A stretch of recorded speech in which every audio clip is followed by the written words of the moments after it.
Clévette, le seigneur des bêtes obscures surpuissants, menait sa meilleure vie de bête des ténèbres quand un groupe de héros arrogants est arrivé dans son monde sombre, cherchant à l'éliminer. Alors qu'il écrasait ses petites vermines, l'un d'eux a réussi à le frapper, surprenant le seigneur démon et le poussant à examiner de plus près ce petit problème humain agaçant. Mais avant que tout cela n'arrive, l'humanité décide d'effacer Clévitès de la carte du monde et de revendiquer une partie de ce vaste territoire sombre. Pour ce faire, elle envoie ses héros les plus puissants pour le combattre. Seuls 9 des 13 originaux passent dans le premier tour, dont Alicia, la seule femme soldat parmi eux. Tandis que tous les autres jacassent sur la magnificence de leurs armes magiques sacrées, Alicia, elle, se remémore son enfance. Elle avait un jour demandé à son père, Margot, à propos de leur étrange carte du monde et pourquoi elle était entièrement noircie autour de leur continent, Etia. Il lui avait expliqué que des rois démons mortels vivaient dans les 4 directions autour d'eux, empêchant les soldats humains de s'aventurer au-delà des territoires connus. Il avait ensuite précisé que ces démons étaient incroyablement puissants et ne pouvaient être vaincus que par un héros mythique qui devait apparaître un jour avec une arme sacrée nommée Regalia. La petite Alicia promit à son père qu'elle deviendrait cette héroïne et découvrirait ce qui existait au-delà des zones de noircie, tandis que son pauvre père se demandait si elle ne s'était pas cogné la tête quelque part. De retour au présent, alors qu'Alicia jette un dernier regard au collier de son père, Stéphane, le héros possédant la Regalia la plus puissante, annonce à tous qu'ils approchent du territoire de Cleftus. Il utilise ensuite ses tactiques de drague à la Johnny Bravo sur Alicia, qu'il ignore complètement. Cependant, son charisme inexistant invoque plutôt des bêtes obscures, et leur carrosse est attaqué. Après que le cocher se soit transformé en un corps sans tête, les héros descendent et commencent à se battre avec leurs sabres laser dopés aux stéroïdes, tandis que Clévitus observe ce spectacle de monstres de loin. Stéphane élimine un serpent à 3 têtes, et un autre héros utilise un rouge creux pour faire griller des démons. Les 9 d'entre eux atteignent finalement le territoire de Cleftus, le mont Luna, et commencent à se bercer d'illusions, persuadés qu'ils seront les premiers à le vaincre. Il descend dans un éclair fulgurant, mais Stéphane se met aussitôt à jacasser sur la façon dont il va terrasser Cleftus. Cependant, il ne faut qu'une milliseconde au roi démon pour le transformer en une boule de papier froissé dès qu'il charge sur lui. Son échec cuisant inspire les autres têtes brûlées à subir le même sort, et ils meurent tous, un par un. Alicia remarque que Clévitès utilise leurs ombres pour les attaquer avec sa queue, et dit à tout le monde de sauter. Mais ces incapables décident plutôt de cultiver leur aura. L'un d'eux invoque un géant de pierre, tandis qu'un autre l'attaque avec son épée. Pourtant, tous deux finissent en chair à pâté, au moment où Cleftus a fini de leur montrer qui est le patron. Alicia reste la dernière debout et se jette à son tour pour l'attaquer, réussissant à le frapper sur l'une de ses cornes. Cela le prend au dépourvu, et le roi de l'aura se demande comment ces sales insectes sont devenus assez forts pour pénétrer son territoire et l'attaquer.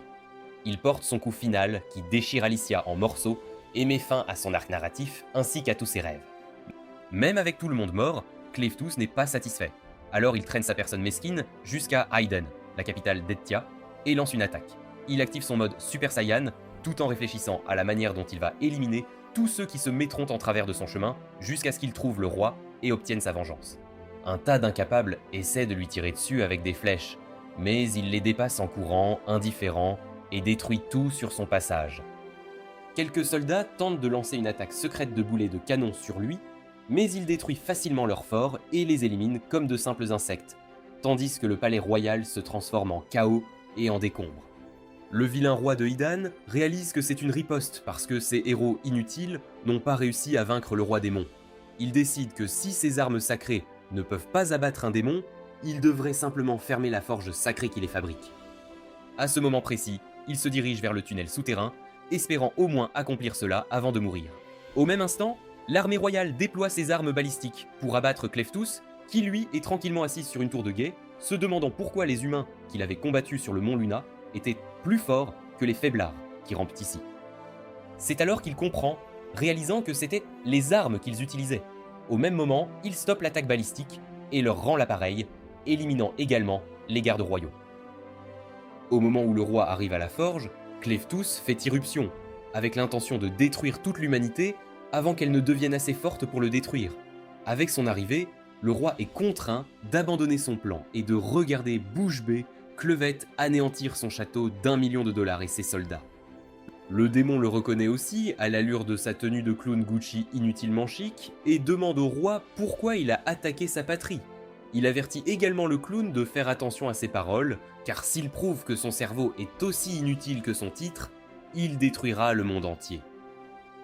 Le génie dit à Clevette qu'il est une bête qui ne comprendrait pas les émotions humaines, seulement pour que le démon le libère de sa tête vide d'un geste rapide. Après cela, il détruit les vestiges de son château et élabore son plan de domination mondiale. Alors qu'il s'éloigne, pensant qu'il doit recruter une armée, les pleurs d'un bébé attirent son attention. Il les ignore d'abord et s'occupe de ses affaires.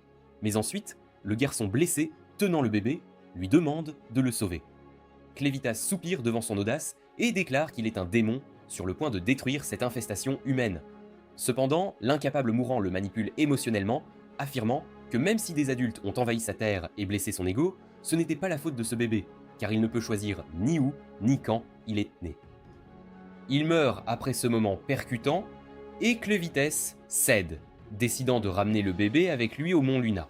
Sur la montagne, tous les autres démons salivent à la vue d'un si bon repas, mais Clevitus les effraie et s'inquiète de la façon d'élever un enfant humain. Il restaure sa force grâce à la magie et utilise des insectes pour le nettoyer, mais réalise que le bébé ne peut survivre sans nourriture. Il envisage de le donner en adoption, mais écarte l'idée, car cela blesserait son ego d'échouer à élever un humain, de toutes les choses. Ce complexe de Dieu le ramène sur le champ, où Alicia gît morte, et il décide de la ressusciter afin qu'elle puisse nourrir le bébé. Pendant la résurrection, elle a un flashback du moment où son père a été tué sous ses yeux par une figure louche, mais elle est réveillée en sursaut par Clevites. Il lui dit qu'elle est morte, mais qu'il l'a ramenée à la vie, en utilisant son essence sombre afin qu'elle puisse le servir. Il l'avertit également qu'elle ne pourra pas désobéir à ses ordres tant qu'elle sera éveillée, et qu'il pourra la tuer à tout moment s'il le souhaite. Elle lui demande pourquoi il l'a ressuscitée, et il lui dit simplement de lui montrer ses canons scénaristiques. Et elle se demande comment le roi des démons pouvait être si étrange sous ce déguisement. Cependant, elle ne peut s'empêcher de suivre ses ordres et retire son armure, lui offrant un aperçu de ses trésors. Clevetus lui fourre le bébé au visage et lui dit de le nourrir, mais elle répond qu'elle ne peut pas le faire car elle a encore sa carte V. Le démon la traite de salope inutile et se demande comment il pourrait nourrir l'enfant autrement. Alicia lui demande pourquoi il veut même nourrir un enfant idéant, mais il lui dit de s'occuper de ses affaires. Sous son commandement, elle explique qu'il doit engager une nourrice avec de l'argent. Et pour obtenir de l'argent, il pourrait vendre le minerai d'arcanacite, dont sa montagne est riche. En entendant cela, le démon part à la recherche d'une femme pour le lait, mais Alicia l'arrête. Elle lui dit qu'il ne peut pas sortir ressemblant à une énorme bête cornue et propose d'aller chercher la nourrice elle-même. Intérieurement, elle jure de sauver l'enfant de Clevites, qu'elle considère comme une menace. Cependant, le démon dit qu'il ne peut pas laisser le chaton hors de sa vue, et utilise la magie pour se transformer en jeune garçon. Il se nomme Clen et le bébé Luna, et tous trois partent. Il se dirige vers le campement d'Alicia, où Clevitus lui impose un cours de changement de couche, pendant qu'elle nettoie Luna. Et bien qu'elle lui souhaite la mort, Alicia réalise qu'elle ne peut rien faire d'autre que le suivre. Il la traite ensuite de déchet, et lui dit de se laver et de changer de vêtements, après lui avoir dit qu'elle sentait les œufs pourris en ce moment. Il lui donne également la couverture de Luna, qui est couverte de saleté, et lui dit de la nettoyer. Pendant qu'elle fait cela, elle reconnaît le blason royal dessus, et réalise que Luna est le prince héritier. Pendant ce temps, de retour à Haydn, un joli soldat en pleine crise d'identité de genre cherche des survivants dans les décombres et maudit le roi d'avoir tenté de tester la prophétie maintenant, de tous les moments. Au même moment, un athlète imposant, un Giga Chad, observe la scène de loin avec son acolyte atteint de psychose. C'est Drell, le chef de l'armée de Bolette, un pays voisin, et il prévoit de s'emparer de Haydn, maintenant que le roi est parti et que la prophétie d'un héros sauveur s'est avérée fausse.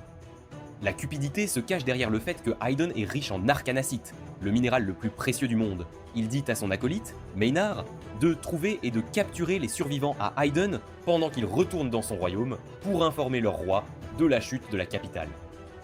Au même moment, Alicia demande à Clevette pourquoi il a enlevé un enfant royal, pour découvrir qu'il n'en avait aucune idée. Le démon dit qu'il n'a pas enlevé l'enfant, qu'il n'y avait pas de grand plan, et que tout ce qu'il a fait était de détruire Idan en représailles de leur attaque sur sa montagne. En tant que coupable, elle reste silencieuse tandis que Clévitas sourit d'un air suffisant et décide finalement de faire bon usage de Luna. Il dit qu'il atteindra la domination mondiale en faisant de Luna le roi de Hidan, tandis qu'il le contrôlera comme une marionnette depuis les ombres. Cela donne des frissons à Alicia, et elle réalise qu'elle vient de provoquer le diable.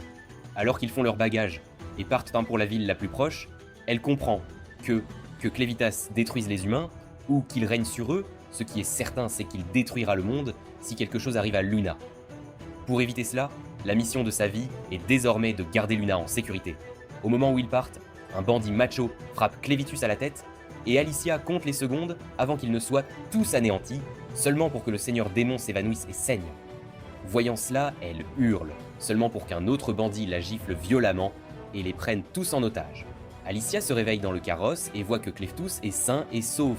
Elle lui demande pourquoi il s'est fait battre si facilement et se demande s'il est faible sous sa forme humaine. Mais il explique que c'est parce qu'il doit cacher sa véritable identité jusqu'à ce qu'il couronne Luna.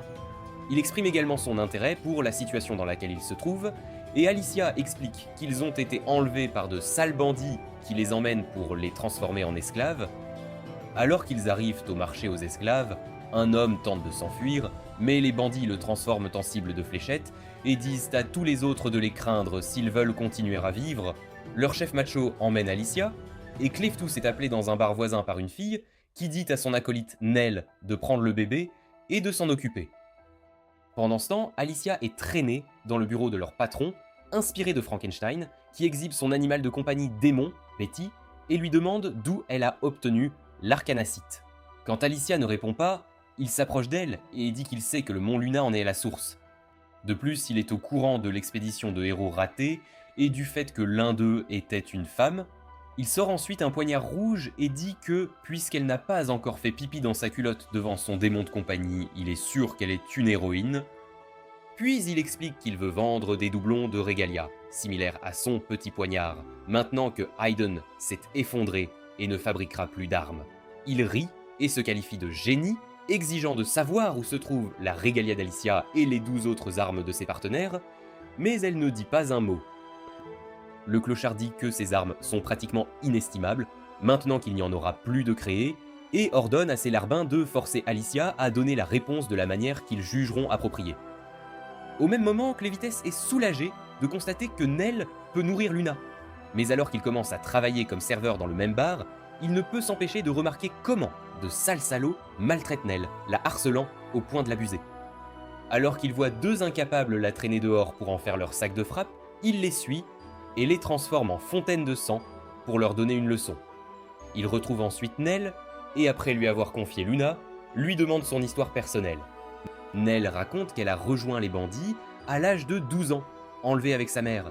Elle se souvient de tous les abus que sa mère a tolérés de leur part et explique comment elle est devenue la cible de la frustration de ces hommes sales après la disparition ou la mort de sa mère.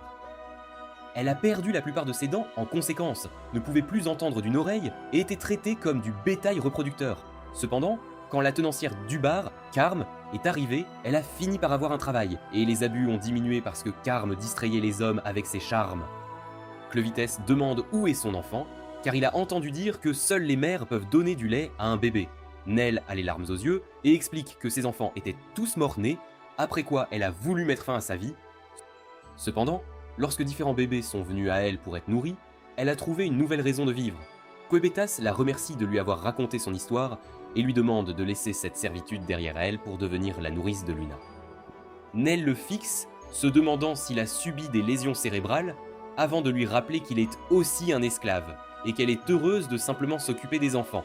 Au même moment, Alicia est emmenée à la mine d'arcanasite locale où elle observe un homme sauter dans le lac et se faire dévorer par d'énormes bêtes ressemblant à des crapauds. Le bandit macho lui dit que c'est le lac où un héros légendaire est mort des mains de ces monstres mortels. Alicia se souvient que son épée, le fendeur de courant, était la régalia la plus puissante jamais fabriquée et réalise que ces bandits font de fausses promesses aux prisonniers et les incitent à sauter dans le lac pour trouver l'épée. Elle les traite de sales voleurs, mais l'homme macho lui dit qu'elle n'est pas en position d'agir comme leur patronne puisqu'elle est entourée d'hommes attendant de lui sauter dessus à tout moment.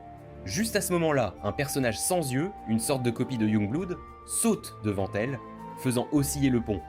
il dit que, même s'il ne peut pas voir, le son de son rythme cardiaque l'excite, et qu'il a hâte de lui arracher ses vêtements.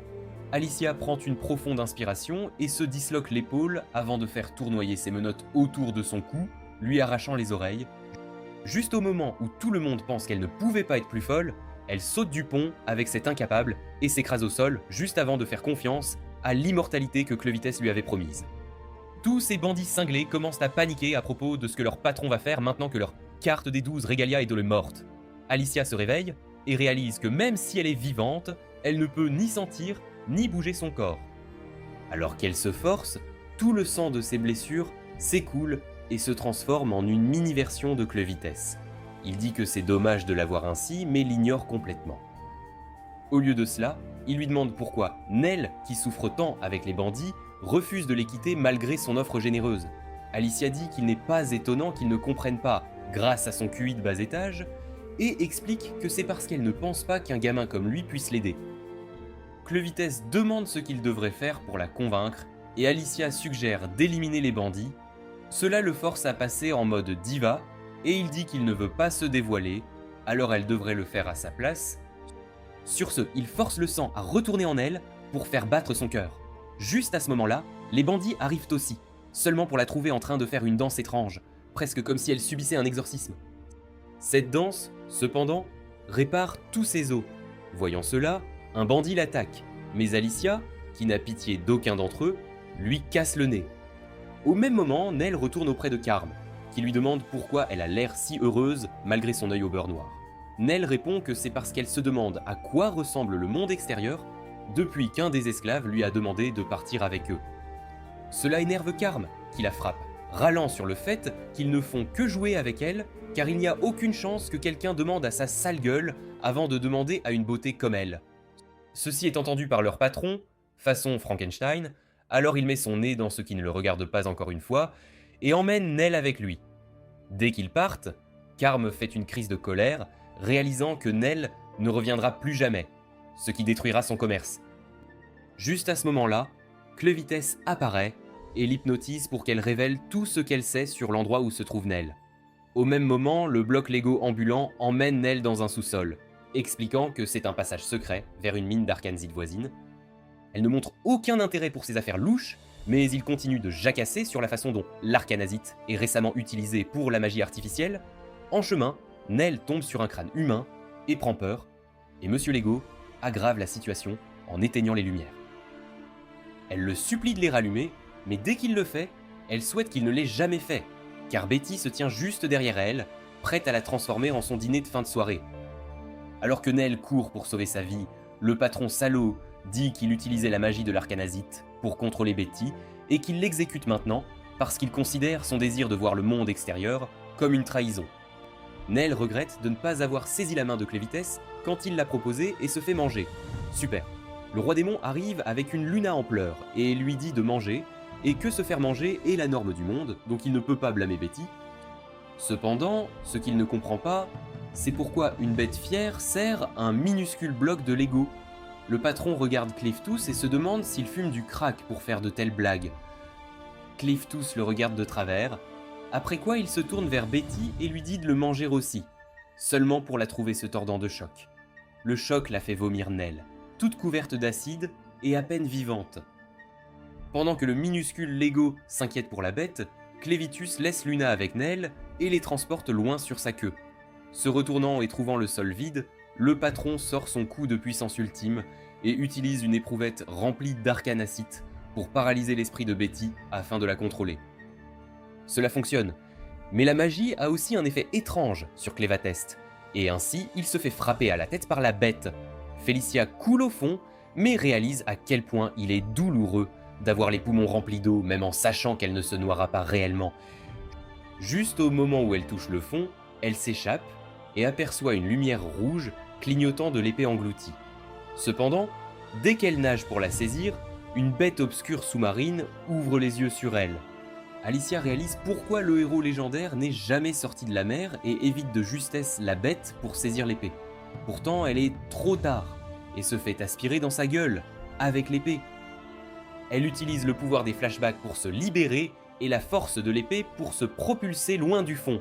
sachant pertinemment qu'une bête obscure, presque aussi forte que Clevites, l'écorcherait vive. Dès qu'elle refait surface, les bandits machos pètent un câble. Non mais, qu'est-ce que tu fais?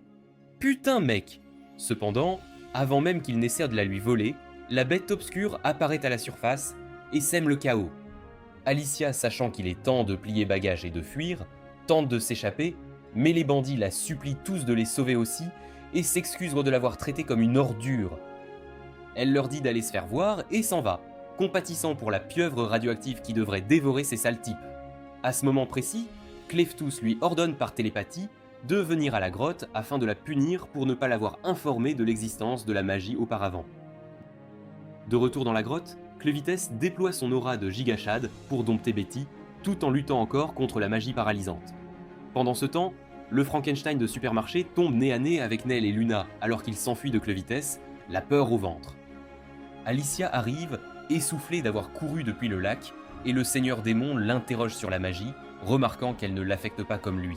Elle explique que certaines personnes talentueuses peuvent puiser dans les pouvoirs de l'arcanacite pour utiliser la magie, mais qu'elle n'en fait pas partie, donc ses connaissances sont limitées. Clevitas la traite de bonne à rien, de déchet inutile, et se met à chercher Luna. Maintenant qu'il ne peut plus la sentir à cause de la magie, Alicia lui demande ce qu'il ferait s'il n'était pas en vie, et il répond qu'il se contenterait de supprimer le dernier être humain. Les deux suivent une traînée de sang, laissée par Nell, tandis que le bloc Lego tente de kidnapper Luna, après avoir découvert qu'il est un bébé, Idan de sang pur, capable d'utiliser la magie, et la pauvre fille essaie de l'arrêter. Alicia le rattrape, lui provoquant une crise cardiaque, et lui demande comment elle a échappé à ses accros aux stéroïdes. Clevites répond qu'elle les a transformés en excréments de pieuvre et lui ordonne de rendre Luna. L'idiot menace le seigneur démon, affirmant qu'il coupera les doigts de Luna s'il tente quoi que ce soit de drôle, mais Clevites lui dit de continuer, le laissant abasourdi. Alicia intervient et propose d'échanger son épée nouvellement trouvée contre l'enfant. Elle plante l'épée derrière lui dans un rocher et lui dit d'aller la chercher, mais de laisser Luna au sol, expliquant qu'il ne peut pas la retirer sans utiliser ses deux mains. Le Lego ambulant utilise son cerveau de Lego et rit, réalisant que l'enfant doit valoir bien plus qu'un ancien insigne si elle est prête à l'échanger si facilement. Il dit que si elle lui révèle l'emplacement des 12 autres épées, il envisagera l'échange. Elle se mord la lèvre mais finit par révéler qu'elles se trouvent au fond du mont Luna. C'est alors que le petit troll rit et déchaîne sa magie d'invisibilité, traitant Alicia de salope écervelée pour avoir fait confiance à un criminel. Alors qu'il commence à partir, il tapote le front de Luna, ce qui le fait pleurer. Il n'en faut pas plus à Alicia pour trancher son cul de minable en 2 parties égales, prouvant que le seul écervelé du groupe est son cul arrogant, qui n'avait pas pris en compte qu'elle pouvait encore entendre ses pas et les pleurs de Luna. Alors que le bébé retombe dans les bras de Clevites, Alicia jette un œil à Nell et demande au seigneur démon de la sauver, après qu'elle ait tout donné pour sauver Luna. Il répond qu'il peut soit la contrôler avec son essence, soit l'utiliser pour soigner Nell, donc elle devra mourir s'il tente de sauver Nell. Alicia prononce un discours entier sur le fait qu'elle n'a pas peur de mourir pour sauver les autres, puisqu'elle est une héroïne et tout. Mais Clevites retire son sang sans la laisser finir, et elle tombe raide morte. Quelque temps plus tard, Nell se réveille, toute transformée et rayonnante, et remercie Clevites de l'avoir sauvée. Il lui dit que ce n'est pas lui qui l'a sauvée, mais Alicia, qui se réveillera bientôt.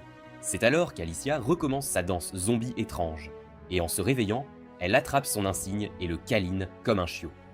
Nell la trouve super bizarre, mais sourit, reconnaissante d'être en vie. Cleeftus lui tend Luna et lui demande si elle les accompagnera, ce à quoi elle répond oui. Alors qu'ils se mettent en route, Cleeftus retire l'épée d'Alicia, disant qu'il ne veut pas qu'ils soient à moi si ostentatoires et qu'ils attirent l'attention. Pendant qu'elle en fait le deuil, Nell exhibe les nouveaux vêtements qu'elle a obtenus pour Luna, portant facilement un tas de sacs. Alicia lui demande comment elle peut faire cela si facilement, et elle répond que c'est parce qu'elle n'est pas une faible comme elle. Nell lui dit aussi que le patron Lego gardait plein d'épées dans son bureau, et Alicia demande à Clevitus si elle peut au moins garder une épée normale. Il répond que, puisqu'elle est plutôt inutile sans une, elle le peut, et elle s'enfuit immédiatement. Le maniaque obsédé par les épées parti, il demande à Nell si cet endroit lui manquera, mais elle répond que non, car elle n'y a pas de bons souvenirs, à part ceux avec sa mère. C'est alors qu'un acrobate de seconde zone saute sur Cleeftus en plein vol, Au même moment, Alicia trouve des vêtements de nuit en cuir, suspects de Boomers, dans le tiroir de Monsieur Lego Block, et se demande s'il avait des fétiches bizarres. Ignorant cela, elle les porte comme armure et lui vole son argent. Quelques instants avant qu'un ballon de football ne traverse le mur et ne s'écrase derrière elle, elle réalise que c'est juste Cleeftus, tout amoché, au moment où l'acrobate de seconde zone la trouve. Il lui assène instantanément un coup de pied qu'elle esquive de justesse, réalisant qu'il est quelqu'un avec qui il faut compter. Ils s'engagent ensuite dans une séquence de combat à petit budget jusqu'à ce que l'acrobate la projette à travers le toit. Il la suit et lui dit d'abandonner Clevitas et de sauver son pauvre cul, mais Alicia utilise une ancienne technique d'épée pour le dépasser en vitesse et le transformer presque en cavalier sans tête. Clevitas l'arrête à la dernière minute et lui remet les idées en place, expliquant que la ballerine au genre inversé les poursuit à cause d'un malentendu. Le type lui dit d'expliquer ce soi-disant malentendu, car il sent une bête sombre sur Nell, et Clevatus correspond au petit homme connu pour se promener avec une bête qu'il a possédée. Clevates renvoie Nell et révèle à Alicia que leur ballerine est en fait une bête sombre qui se fait passer pour un humain, tout comme lui, et qui a été envoyée par le seigneur démon de l'Ouest, Zatyr. En entendant cela, le type reprend sa forme originale de boss final de KFC et dit que son nom est Garth. Il admet avoir été envoyé par Zafir, et Clevites ment en disant qu'il n'est qu'un subordonné du seigneur sombre du Sud, infiltrant les humains comme lui. Garth dit que puisque Zatyr veut détruire l'humanité comme Clevites, leurs objectifs s'alignent. Cependant, il ne comprend pas pourquoi il traîne avec une femme humaine, désignant Alicia, qui est en train de péter un câble, se demandant avec combien de démons déguisés elle a interagi, les prenant pour des humains. Clevites dit qu'elle est sa servante, ainsi que les deux autres, et qu'elles ne sont qu'un outil pour lui permettre d'en apprendre davantage sur les humains. Il demande ensuite pourquoi Zafir, qui s'intéresse aux humains, veut soudainement les détruire, ce à quoi Garth répond que c'est parce qu'ils ont découvert d'étranges potions dans leur forêt, à cause desquelles de jeunes bêtes et démons disparaissent. Garth dit que puisque Zafir croit que les humains sont derrière cela et ne leur fait plus confiance, il l'a envoyé enquêter sur l'affaire. Clevites dit que son maître est arrivé à une conclusion similaire. En fait, il a appris récemment d'un méchant humain que le chef des bandits ici vendait aussi des bébés humains, pas seulement des bêtes kidnappées. Il est donc possible que les bébés humains et bêtes soient utilisés pour quelque chose lié à la magie.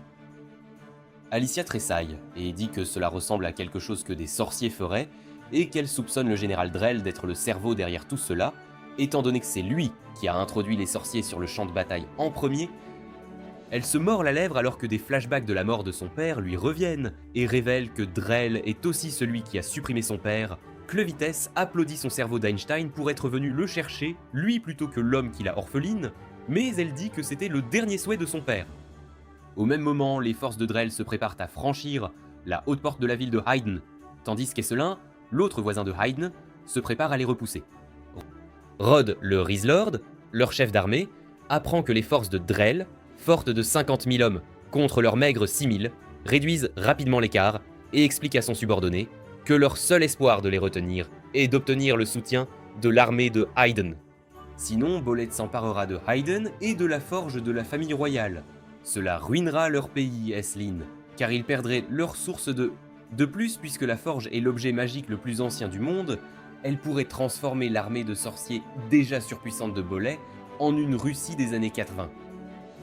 Avec autant de pouvoir, il finirait Bambrack par s'emparer de tout le continent, sans parler de Hayden. Au même moment, Ménard ouvre la porte principale pour Papa Drell et confirme que le roi de Hayden est vraiment mort, et que le seul problème est que son petit-fils de 6 mois a disparu, donc ils ne savent pas s'il est vivant ou non. Le psychopathe esquisse alors un sourire étrange et dit qu'il vient de recevoir des nouvelles qu'un bébé caché a été trouvé par les bandits autour du lac, et son papa lui dit d'aller s'en débarrasser, ce qu'il fait. Le lendemain, Nell initie les papilles gustatives antiques de Clevitas aux merveilles de la caféine et il n'en revient pas du goût délicieux. Elle explique que seuls les riches en boivent et qu'elle l'a volé dans l'entrepôt des bandits. C'est alors qu'Alicia revient d'une ville voisine et révèle que Hayden est en plein chaos d'après ce qu'elle a entendu. Elle sort même une carte et explique comment les deux voisins de Hayden, Bolette et Esselin, qui se sont toujours détestés, se battent actuellement l'un contre l'autre. Alors que Bolette veut s'emparer de la ville et de la forge, Esselin la retient et échouent lamentablement, grâce à l'armée de déchets ambulants qu'ils ont. C'est alors que Nell offre aussi une tasse de café à Alicia, et elle se sent transcendée en le goûtant. Cleeftus la traite de miséreuse en apprenant qu'elle n'a jamais goûté au café non plus, tandis que Nell emmène Luna pour qu'il n'entende pas ses remarques acerbes. Alicia l'ignore et loue Nell à la place. Cleeftu la regarde faire sa fan en silence, mais lui dit que même si elle est pratiquement un homme sans ses canons d'intrigue, il ne la laissera toujours pas coucher avec Nell. Elle rougit, puis lui dit de revenir à la carte, et lui demande ce qu'il ferait pour couronner Luna si Bolaeth s'empare de Hayden. Clevites dit que cela lui est égal, mais Alicia rappelle à son cul de mort-vivant que si Bolaeth s'empare de Hayden, Luna ne pourra pas devenir roi, car il est un bébé de Hayden de naissance. Elle explique en outre qu'en tant qu'héritier du trône, il sera éliminé, donc ils peuvent soit le faire roi, soit laisser Bolas faire à sa guise. Clovis demande si c'est l'infâme tueur de dragons Drell qui dirige Bolas, et Alicia se souvient à nouveau de la mort de son père. Elle se souvient de l'aura de minable qui se cultivait devant un enfant littéral et révélait qu'il était l'ami de son père. Il lui a aussi dit qu'il n'avait supprimé son père que parce qu'il voulait que son épée atteigne son pouvoir maximal, ce qui l'a presque poussé à saisir une épée et à le fendre en deux. Son père l'a arrêté alors que Drell s'éloignait, lui disant de ne jamais s'engager dans la guerre, ni de s'opposer à un belliciste comme lui, et de se concentrer uniquement sur le fait de devenir une héroïne. Elle dit à Clevites que s'ils veulent que Luna ait le trône, ils devront éliminer le ciel. Le seigneur démon soupire et dit qu'il le fera lui-même sous prétexte de questionner Drell sur l'enlèvement de bêtes sombres de sa forêt. Alicia essaie de le convaincre de l'emmener avec lui, mais il lui dit de rester en arrière et de s'occuper de Luna et Nell avant de lui rappeler que son père lui avait dit de ne jamais combattre Drell. Elle répond que c'était parce qu'il voulait qu'elle devienne une héroïne, mais maintenant qu'elle ne l'est plus, cela n'a plus d'importance. Il dit qu'elle peut toujours se considérer comme une héroïne si elle le souhaite, car elle fait toujours des choses héroïques comme sauver Nell des bandits. Il reprend alors sa forme originale et sprinte à travers la forêt pour atteindre Hayden. Pendant ce temps, l'armée de Bolaeth dépasse facilement une autre forteresse grâce à l'aura de Gigashad de haut niveau de Drell, tandis que le Rizlord et ses potes se pissent dessus. Rod décide de dépasser l'armée de Drell et de les arrêter à leur prochain obstacle, qui serait un lac. Au même moment, Alicia et Nell arrivent dans une ville voisine où elles trouvent l'un des bandits d'avant en train d'être battu par les habitants qui collectionnent les cadavres de bandits comme des cartes Pokémon. Alicia les entend aussi dire du mal des héros, alors elle se cache et se dirige vers un restaurant local. Deux Shads tatoués l'arrêtent à l'entrée pour être suspectes, mais leur mère leur dit d'arrêter de jacasser, sinon ils réveilleraient une Luna endormie. Elle demande ensuite à Alicia pourquoi elle détienne un bébé Haydan de sang pur, disant qu'elle les laissera rester si elle aime sa réponse. Alicia répond qu'elles ont été engagées par une personne importante et qu'elles gardent actuellement le bébé. La femme est convaincue et leur accorde une chambre. Elle bat aussi ses fils inutiles et leur dit de se montrer hommes s'ils veulent leur sale coucher. L'un d'eux propose de porter les affaires de Nell, mais réalise vite lequel d'entre eux porte la culotte dans cette situation. Les frères portent à peine les bagages jusqu'à leur chambre, et dès que les filles s'installent, un insecte possédé apparaît à leur fenêtre. Il s'avère que c'est la caméra de surveillance du XVIIIe siècle de Ménard, et en apprenant où se trouve Luna, il envoie son armée de cafards pour le supprimer. Quelque temps plus tard, alors que les filles s'extasient sur la première dent de lait de Luna, la barmaid entre et leur dit d'aller chercher de la nourriture en bas. Alicia se porte volontaire, mais dès qu'elle est en bas, des hommes sales commencent à tenter leur rise, inexistant sur elle, tandis que d'autres disent du mal des héros. Certains blâment même la mort du roi et la destruction de Hayden sur les héros, qu'ils appellent des traîtres avides qui ne font que lécher les bottes du roi pour des insignes. Elle les ignore complètement et remonte, seulement pour s'arrêter à mi-chemin en sentant une bête sombre à proximité. C'est alors qu'une boule rouge traverse la fenêtre et un minable écervelé la touche, seulement pour dévoiler un énorme mille-pattes. Ce type mort, le propre Pennywise de Bolat, fait son apparition et se vante de la rareté de ces insectes. Alicia cherche son épée seulement pour découvrir qu'elle l'a laissée dans la chambre. Nell est projetée contre le mur par une utilisatrice de magnétisme, Naya, une autre sorcière de l'armée. Conformément aux règles de l'anime, Naya explique à Nell qu'elle peut manipuler des objets en fer au point de pouvoir voler en utilisant une hache, un pouvoir qu'elle a volé à une bête sombre ressemblant à une tortue.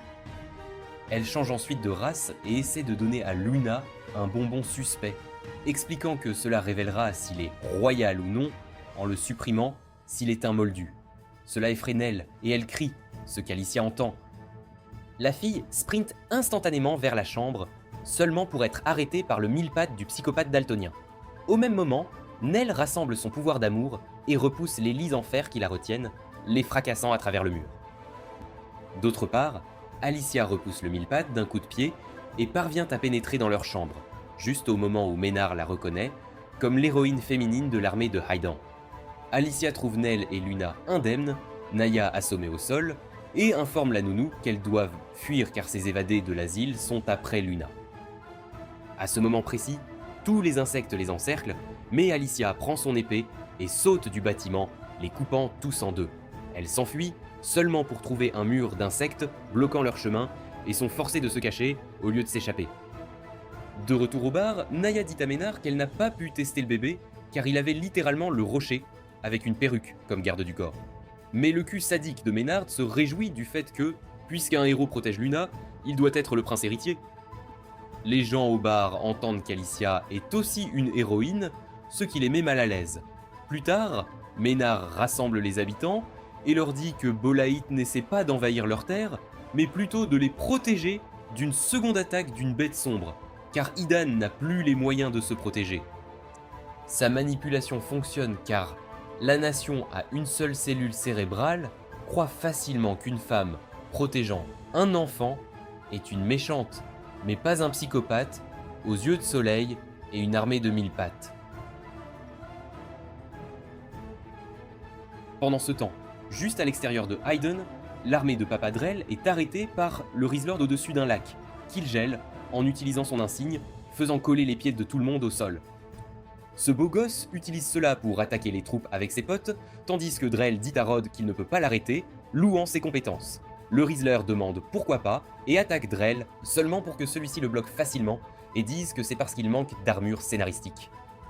Rod crache alors un serpent d'eau d'apparence plutôt suspecte en direction de Drell, mais celui-ci l'encaisse comme si de rien n'était et se pavane en invoquant une grande griffe de dragon sur lui. Cette griffe détruit presque tout ce que Rizrod a construit, tandis que les yeux de Drell se transforment en Sharingan de Dollarama alors qu'il attaque le reste des troupes et les balaye d'un seul mouvement rapide. Il dit ensuite à Rod que ce qu'il cherche est la destruction de la légende des héros, qui n'a fait que les décevoir par le passé et a fait affronter à des gens comme lui et Rod des dangers bien plus grands que ce qu'ils auraient pu vaincre. Il dit à Rod qu'il le laissera vivre puisqu'il l'a réellement fait utiliser son épée pendant cette bataille et part à la conquête de Hydan. C'est alors que Clevetus entre sur le champ de bataille que Drell reconnaît instantanément.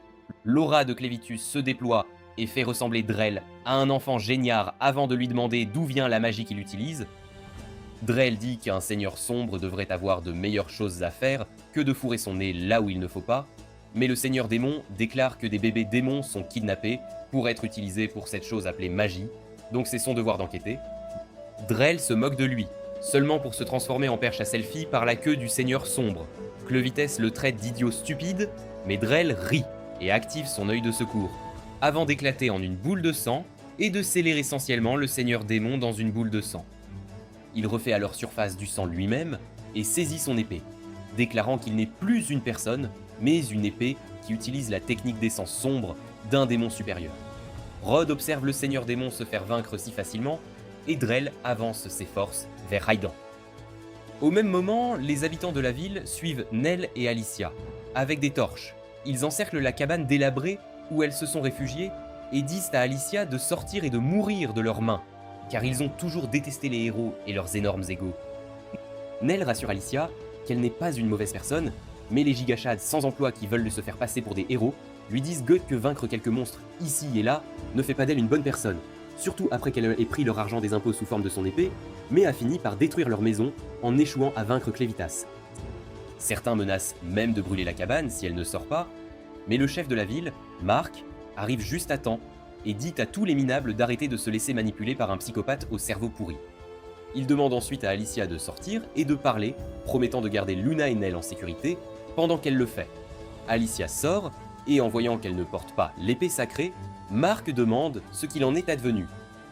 Elle dit qu'elle l'a perdue en combattant Clevites. et qu'il est vrai qu'elle et les autres héros ont été traités comme des sacs de frappe par le Seigneur Démon. Marc dit que si c'est vrai qu'ils ont combattu et perdu, alors ce n'est pas leur faute mais celle des rois de les avoir envoyés en premier lieu. Cependant, il lui demande ce qu'elle en pense, et si leur déculotté valait ce qui se trouve au-delà du mont Luna. Alicia se souvient de ce qu'elle a vu quand Clovis l'a transformée en confettis humains, et dit que cela en vaut vraiment la peine, surtout qu'elle ne veut pas gâcher le sacrifice des autres héros. Marc sourit et lui dit de continuer, la rassurant qu'ils s'occuperont eux-mêmes des sorciers de Bolapé. C'est alors que le sorcier psychopathe lui tranche le torse avec son épée, en lui reprochant son audace de ruiner son plan de voir un héros de Hidan se faire massacrer par les habitants de Hidan. De retour dans la forêt, Alicia attaque le mille-pattes de Ménard, et dit à tout le monde d'entrer dans le chalet. Ils y parviennent juste au moment où les insectes envahissent le champ, et Alicia les transforme en salade d'insectes. Ménard applaudit son altruisme à protéger les humains qui venaient d'essayer de la brûler vive, mais révèle qu'elle ne pourra tenir que si longtemps, car ces petites bestioles et araignées empoisonnent son sang à son insu. Alors qu'Alicia s'inquiète que son essence sombre soit également détruite, Ménard jacasse son histoire d'origine de méchant, racontant comment les héros ne sont jamais venus à son secours quand son monde a brûlé, c'est pourquoi il les déteste tant. Alors qu'il attaque Alicia de nouveau, Clévitas apparaît à l'intérieur de sa chemise et lui dit de finir rapidement. Alicia est gênée par sa position suspecte, tandis que les insectes envahissent aussi l'intérieur de la hutte. La tenancière du bar prend les choses en main et ordonne à tous les crétins inutiles de s'en occuper en utilisant leurs compétences en menuiserie. Ils commencent à progresser, tandis qu'Alicia a une crise cardiaque quand le cristal sur la poitrine de Ménard brille et qu'il invoque un scorpion dopé aux stéroïdes. Il le chevauche comme un fou et projette Alicia dans un lac voisin, où Clévitus réapparaît. Il révèle qu'elle ne peut pas bouger aussi vite que d'habitude parce que le poison affecte son essence.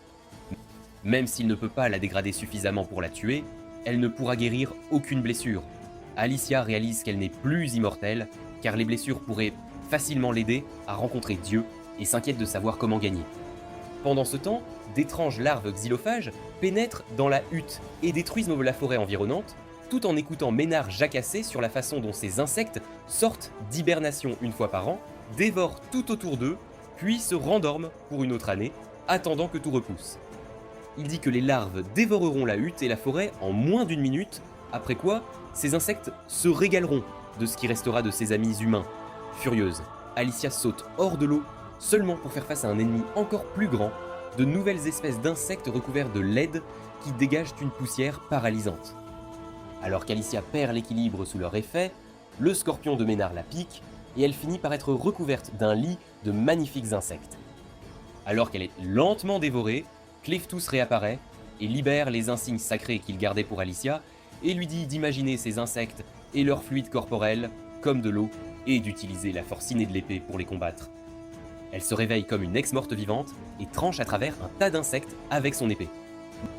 Ménard, plus surpris de finalement réaliser qu'elle est une femme après tout, à en juger par son nouveau look de fanservice, est distrait, alors qu'elle utilise toute la force de son épée, et comme un tourbillon, détruit son armée d'1 million de dollars d'un seul coup. Alors qu'il commence à pleuvoir du sang d'insectes, Ménard tremble sous son épée, et son cristal magique se brise juste avant qu'elle ne l'assomme pour de bon.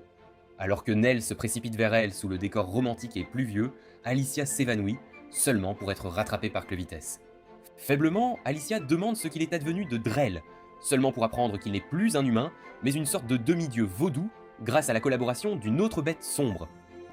Le lendemain matin, dans les ruines de Haydn, la princesse Thala, la mère de Luna, dit à ses soldats de continuer à chercher son fils et refuse de fuir et de se cacher de l'armée de Bolé qui approche. Un clochard boomer demande pourquoi elle pense qu'il est vivant, et elle explique que c'est parce que la forge brille toujours, alors qu'elle aurait dû s'éteindre si personne pour hériter du trône n'était encore en vie.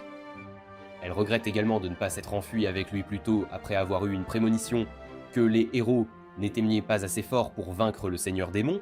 C'est alors que son fanboy personnel, Favia, arrive et l'informe de la défaite d'Eslan aux mains de Bolette.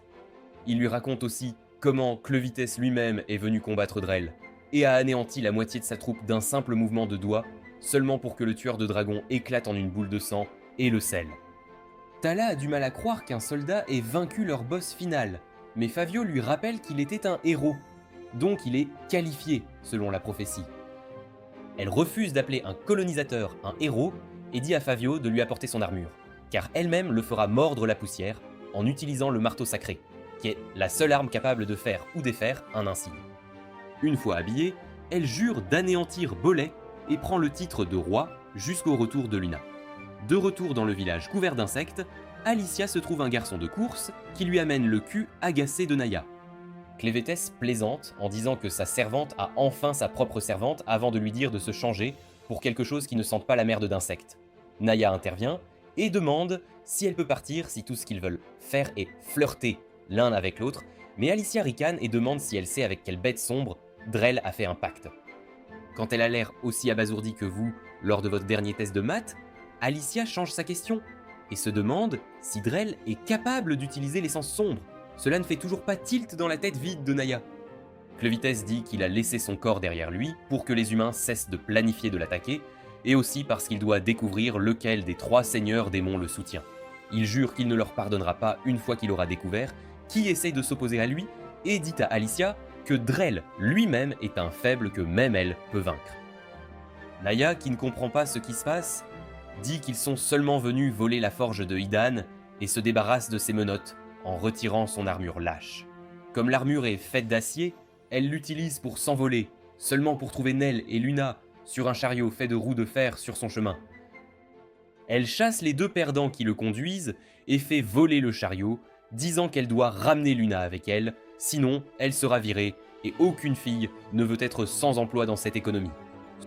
Cependant, Cleftus et Alicia montent aussi sur le chariot, cette dernière pointant son épée vers elle, révélant que c'était leur plan d'économie de carburant pour atteindre la capitale depuis le début. Alors qu'ils partent, tous les habitants remercient Alicia de les avoir sauvés, et Clévétès trouve encore une autre excuse pour l'embarrasser. Elle dit qu'elle a fait quelque chose d'héroïque et qu'elle est fière d'elle, mais il la taquine en disant qu'elle n'aurait pas pu le faire sans son aide. Nell soutient Alicia, la qualifiant de héroïne des légendes, et dit qu'elle a été surprise d'apprendre que Luna est un prince. Cela la fait se demander si elle devrait le toucher avec ses mains sales, étant une esclave de basse naissance, et elle s'inquiète de ce qu'elle ferait quand elle rencontrerait sa vraie mère, la princesse. Clévétès dit que son statut n'a pas d'importance, puisqu'elle est définitivement plus forte que la vraie mère, et devrait juste la fracasser contre un mur si elle la considère trop sale pour toucher son fils. Alicia soutient que s'il garde cette mentalité de complexe de dieu pourri, il ne pourra jamais devenir le conseiller de Luna. Naya, d'autre part, a du mal à comprendre pourquoi ce groupe de clowns est si obsédé par le prince. Bientôt, les frontières de Hyden apparaissent, et Clévétès dit à Alicia de se préparer. Elle dit qu'elle est née prête et n'hésitera pas à abattre Drell pour se venger. Juste au moment où Clévétès lui rappelle qu'il ne peut pas révéler son identité ou son essence sombre à l'intérieur d'elle cette fois, Alicia aperçoit Drell, avec toutes ses phéromones en folie, et dit à Naya de trouver son point d'atterrissage. Pendant ce temps, Tala se tient avec ses troupes, sur le pont, prête à engager Drell, qui semble n'avoir pas dormi depuis des années. En voyant ses troupes, Drell brandit son épée pour affirmer sa domination, mais ses soldats idiots se rassemblent tous autour de lui, pensant qu'ils l'arrêteront. Alors que des flèches sont tirées, il les esquive facilement, et disparaît un instant, seulement pour réapparaître comme un fantôme et saisir la prétendue John Wick féminine par le cou. Il lui dit qu'elle n'a pas ce qu'il faut pour être un roi, c'est-à-dire du sang royal, alors il va la retirer de l'équation puisqu'elle se trompe elle-même. Tout en luttant pour respirer, Tala essaie de balancer le marteau juste assez pour frapper son insigne et le briser. Cependant, elle ne trouve pas d'ouverture jusqu'à ce qu'Alicia arrive en catastrophe sur son chariot et crie à Drell qu'elle est là pour venger son père. Le belliciste la reconnaît instantanément aussi, et Tala utilise cette distraction pour porter son coup, seulement pour être projeté loin du contact de leurs insignes. Drell dit à Alicia que ce n'est pas un endroit pour les héros lâches comme elle, mais elle lui dit que son cul est sur le point d'être botté par ce héros lâche avant de lui balancer son épée. Pendant ce temps, Cleftus se dirige vers la forge pour découvrir ce qu'elle contient, que Drell, et par extension le seigneur démon qui le soutient, recherche.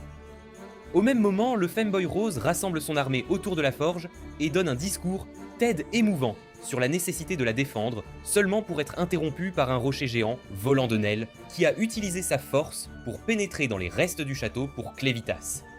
Il se contente de sourire, déclarant qu'il a utilisé le corps de Betty pour remplacer ses parties manquantes, lui donnant la force de la bête pour protéger Luna. Pendant ce temps, juste au moment où Fabio se remet de l'attaque du rocher, Clevites l'engloutit avec ses ombres magiques et atteint la forge, utilisant Luna pour ouvrir la porte. Au même moment, Garth survole le lac, maintenant fondu, et trouve Cleftus, coincé à l'intérieur de la bulle de sang. Il essaie de le libérer, mais réalise que le sceau est trop puissant. Juste avant qu'il ne parte, Rod l'approche et lui demande de devenir son Uber personnel pour se cacher, blessant son fragile ego de coq. Garth dit qu'il l'a vu se faire cuire à 1 km, alors pourquoi veut-il affronter Drell à nouveau et mourir? Il prononce un discours sur le fait qu'il ne peut pas le laisser utiliser la forge pour élever sa magie, ce qui convainc Garth, car il est lui-même intéressé à en apprendre davantage sur la magie. Cependant, il le fait à condition que Rod le rembourse à l'atterrissage à Hayden, ce à quoi il accepte à contre-cœur. Alors que le jet organique emmène le Rizlord sur le champ de bataille, Clevitus ne parvient pas à ouvrir la forge avec la main de Luna. Il grimpe au sommet du four et saute directement dedans, sachant qu'il est le seigneur démon et qu'aucun feu ne peut le brûler. Pendant ce temps, Nell et Luna sont approchés par une figure louche. De retour dans la forge, Clevitus réapparaît du nombre seulement pour trouver la porte ouverte, avec Nell gisant inconsciente. Il rit presque à gorge déployée de ce qu'il trouve ensuite, Luna dans les bras d'un roi sans tête qui parle et marche. Pendant ce temps, Alicia est complètement anéantie par les coups extrêmement puissants de Drell, alors qu'il l'insulte et la traite de merde inutile qui n'a rien appris de son père. Alors qu'elle reste à peine en vie grâce à son armure scénaristique, Tala essaie de l'aider, mais ne parvient qu'à servir de décoration de fond. Alicia utilise une technique secrète sur Drell qu'il bloque facilement, affirmant que c'est lui qui a enseigné cela à son père. Elle lui demande ensuite ce qui s'est passé entre lui et Margot, son père, alors, suivant les règles de l'anime, il rengaine son épée et dit à tout le monde de s'asseoir pour l'heure du conte. 25 ans auparavant, Margot était l'élève vedette de Drell, et d'une manière ou d'une autre, ils se sont retrouvés en finale d'un duel, dont le prix était le premier insigne que le roi, maintenant cuit, avait forgé en 6 ans. Après une bataille exténuante pour Drell, mais un jeu d'enfant pour Margot, ce dernier a remporté l'insigne et le titre de héros, ne laissant à l'autre que jalousie et un ego brisé. Le roi a également dit à Margot que l'épée serait complète une fois qu'il aurait tué une bête sombre et qu'elle aurait absorbé son âme, ce qu'il a ensuite discuté avec Drell. Margot a suggéré qu'ils forment une équipe et se dirigent vers les montagnes du Nord afin qu'il puisse tuer un dragon sombre et transformer son épée en la plus forte qui existe. Drell a d'abord pensé qu'il était imprudent mais a finalement accepté. Plus tard, ils sont allés dans les montagnes seulement pour découvrir qu'ils étaient trop faibles pour vaincre le dragon. Et Drell a suggéré qu'il se retire, mais Margot a insisté sur le fait qu'il n'aurait pas une autre chance de s'approcher autant.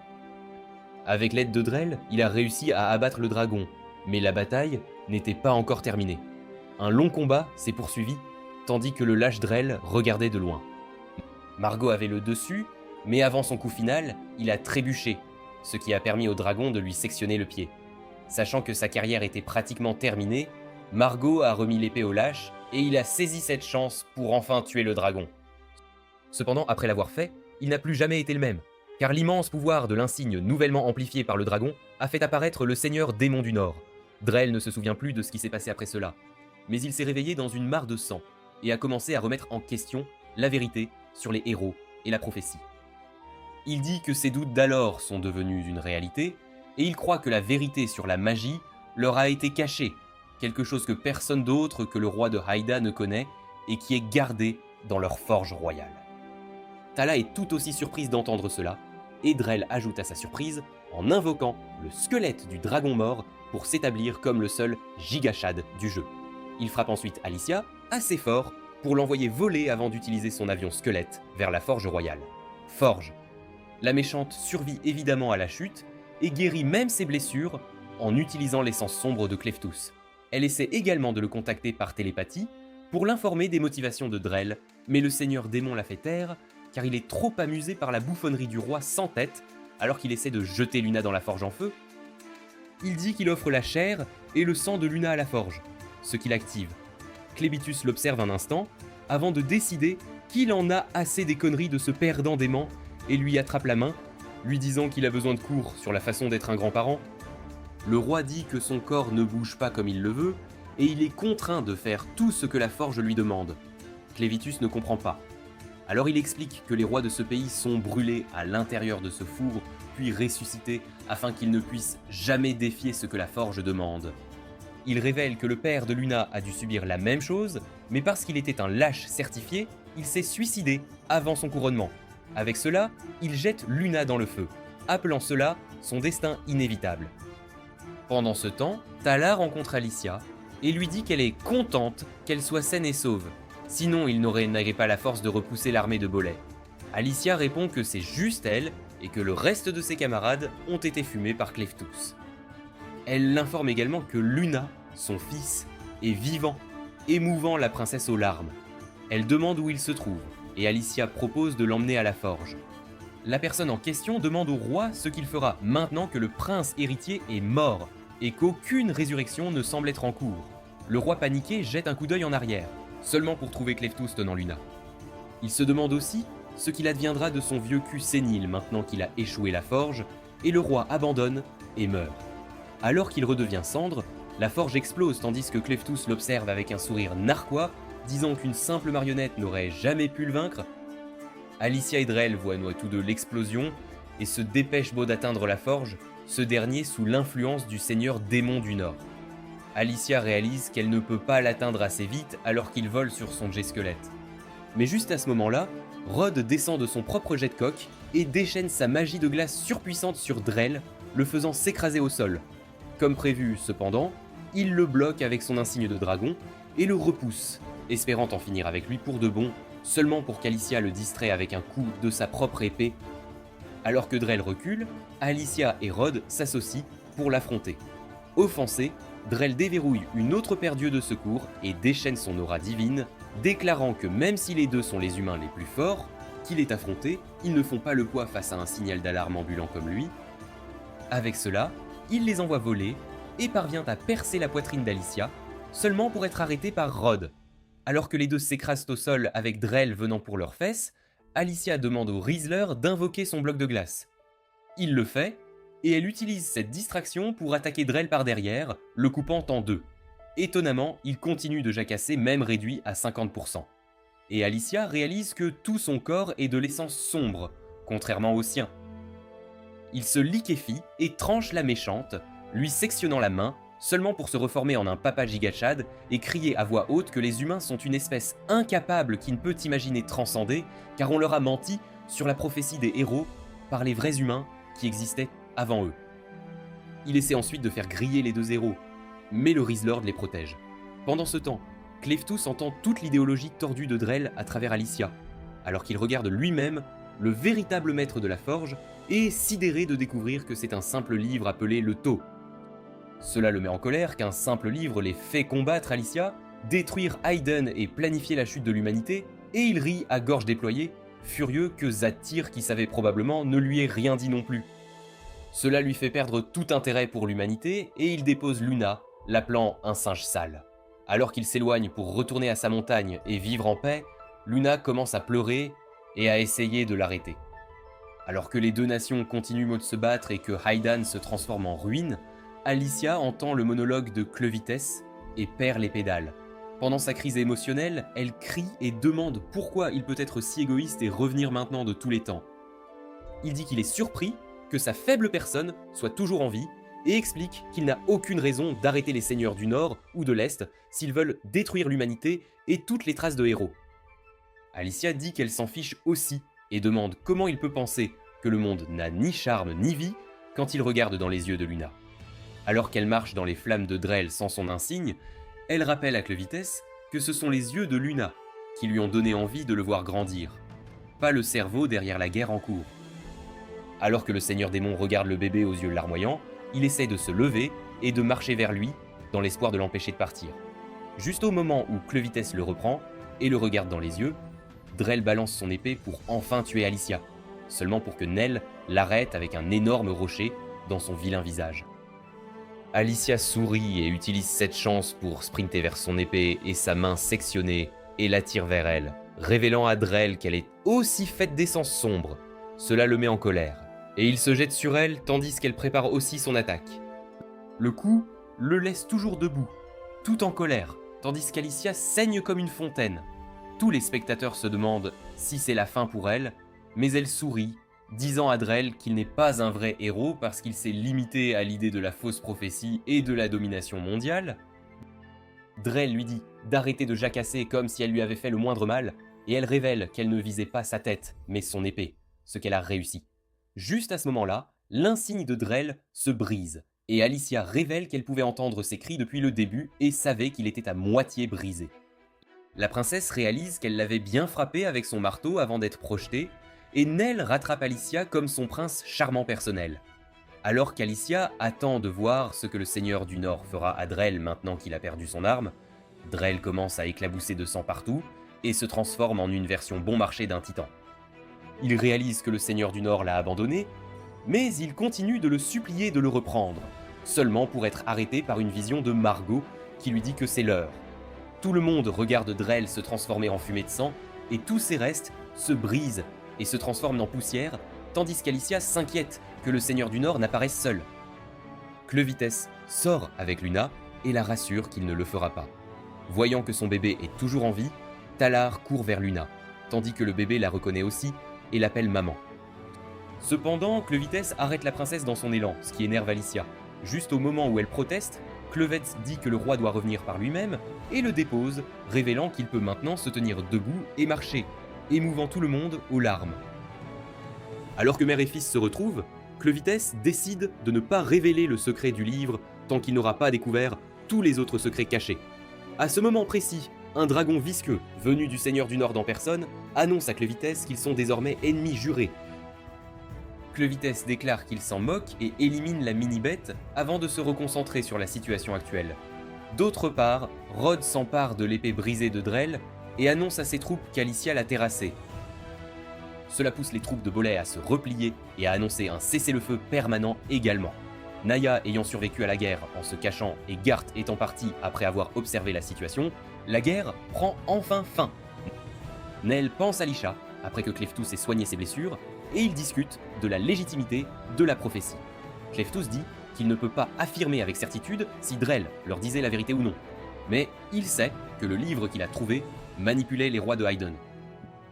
De plus, la clé qu'il a trouvée avec le livre ne semble pas l'ouvrir, ce qui signifie que la vraie clé est ailleurs ou qu'il existe plusieurs livres.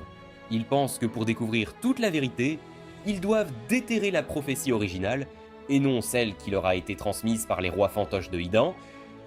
Les trois sont ensuite appelés au château, où Tala les remercie de leur aide et révèle que Luna a été couronnée. Au moment même où elle le fait, les insécurités de Nell refont surface, et elle s'excuse à plusieurs reprises auprès de la princesse, ce qui fait se demander à cette dernière s'il ne faudrait pas lui trouver un psychiatre. Clevites explique qu'elle essaie de s'excuser d'avoir souillé la bouche d'un roi en le nourrissant malgré son humble statut. Mais la princesse s'incline devant elle et la remercie de ne pas avoir laissé son fils souffrir de la faim. Une fois que tout le monde est de nouveau calme, Tala demande s'il désire pas quelque chose d'elle en guise de récompense. Et bien que les filles secouent la tête, ne désirant rien, Clevites sourit et demande à devenir le professeur de magie de Luna. Merci d'avoir regardé jusqu'à la fin, vous êtes une légende absolue. Pour dérouter les faux fans, écrivez « Chien démon » dans les commentaires ci-dessous. N'oubliez pas d'aimer, de vous abonner et de regarder une autre de nos vidéos passionnantes à l'écran. Restez géniaux, restez Annie Geek.